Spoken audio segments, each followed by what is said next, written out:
Last time on the channel, I did a video on my top 5 biggest mistakes that I made while writing my debut novel, Bad Parts. And a number of you enjoyed that video, you found it helpful, and a few of you reached out to me and asked if I could elaborate a little more on some of the mistakes that I made. One in particular was the mistake where I labeled my genre incorrectly. And initially, I had Bad Parts labeled as a horror novel. And if you know anything about Bad Parts, it's about a small town full of people, and they trade away their sick and injured body parts to this demon who gives them healthy replacement parts in return. And the catch is that if you try to leave town with one of your replacement parts, those parts will disappear. So this book, to me, it was always a small town horror novel. And early on, when I was pitching it to agents or editors, or I was trying to enter it into contests, I often called it a horror novel. Now, that might sound like, okay, well, no big deal. It sounds like horror, so what's the problem? But it ended up really screwing me, and it caused me to blow some golden opportunities earlier on in my career. So I want to talk about genres today, and I want to talk about giving your story the best possible genre label, because this is very important, because it's simply not enough to write a good story. You also have to make sure that that story finds the right audience and also finds the largest possible audience, because you want to sell books. I mean, that's how you survive as a writer. By the way, my name's Brandon McNulty. I'm the author of Bad Parts, also the author of Entry Wounds, and welcome to my writing channel. But as I was saying, it's important to pick the right genre label for your stories. And if you don't pick the right one, you can prevent your book from having success, and you don't want to do that. So I think there are 3 things to keep in mind when you are choosing your genre label.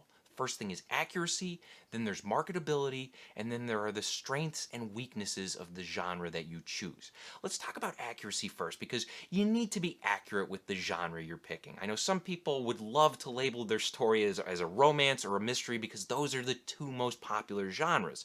But if your story has no mystery elements and the only romance is in the opening scene where maybe a married couple gets killed off, I mean, you don't have a romance story. You don't have a mystery story. So you have to be fair with your audience. And if you try pitching your story as something that it isn't, your audience is going to feel betrayed when they actually get into it, and they're going to be saying, well, I thought this was a romance, or I thought this was a mystery. Why is this science fiction, or why is this, historical fiction, or something like that? I mean, you have to keep these things in mind.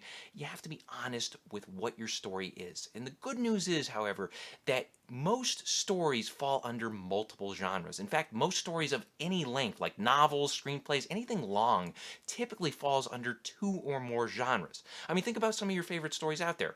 Alien is sci-fi and horror. Titanic is romance and historical fiction. Spider-Man is superhero, coming of age. Also, you can label it as fantasy and a number of other genres. I mean, there's a lot of different things you can toy around with as far as different genre labels. You just need to be aware of all the ones that your story falls under and figure out which one works best for you. Now, the second thing to keep in mind when labeling your genre is marketability. This is very important. You can be accurate about 3 or 4 different things, but the most marketable one is probably the one you want to hit. For instance, let's say you were writing Titanic. Like, we'll just say that James Cameron never actually wrote and directed it. Maybe instead he just made more Terminator movies. But you decided, you're going to write a story about the Titanic. It's going to be Romeo and Juliet set aboard the Titanic. And you're stumped because now you're about to send it to agents and you're wondering, do I call it romance or do I call it historical fiction? Both are 100% true. Titanic is a romance story. It's also a historical fiction story.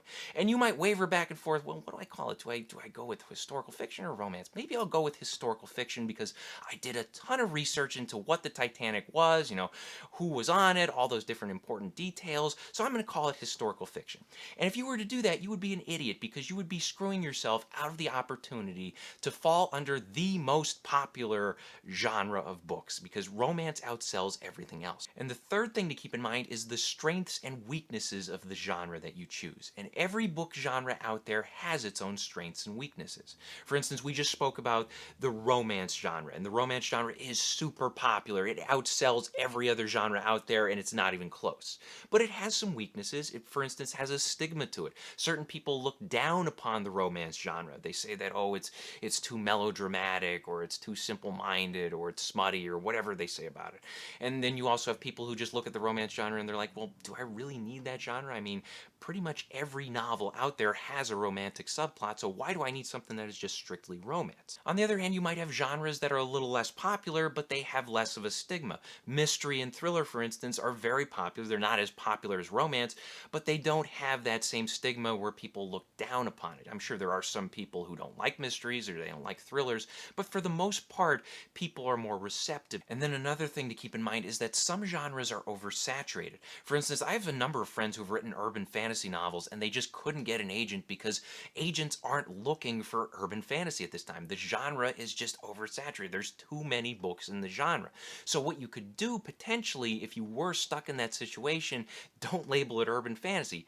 Pick another genre. Pick dark fantasy or contemporary fantasy or something else to get you around that wall. You don't want your book held back just because of the genre label. And don't be afraid to use different genre labels and to test different ones out. See which ones work. See which ones get the best reception from agents or audiences or whatever it may be. So I hope this helps. Question of the day. Name at least 2 genres that your current work in progress falls under. And let us know in the comments section below. Thank you guys for watching. If you want to support the channel, please pick up a copy of either one of my supernatural thriller novels, Bad Parts or Entry Wounds, and I will link those in the description below. Also, be sure to check out my other videos, hit the like and subscribe buttons for me, share this video with a friend, and as always, remember to keep on writing.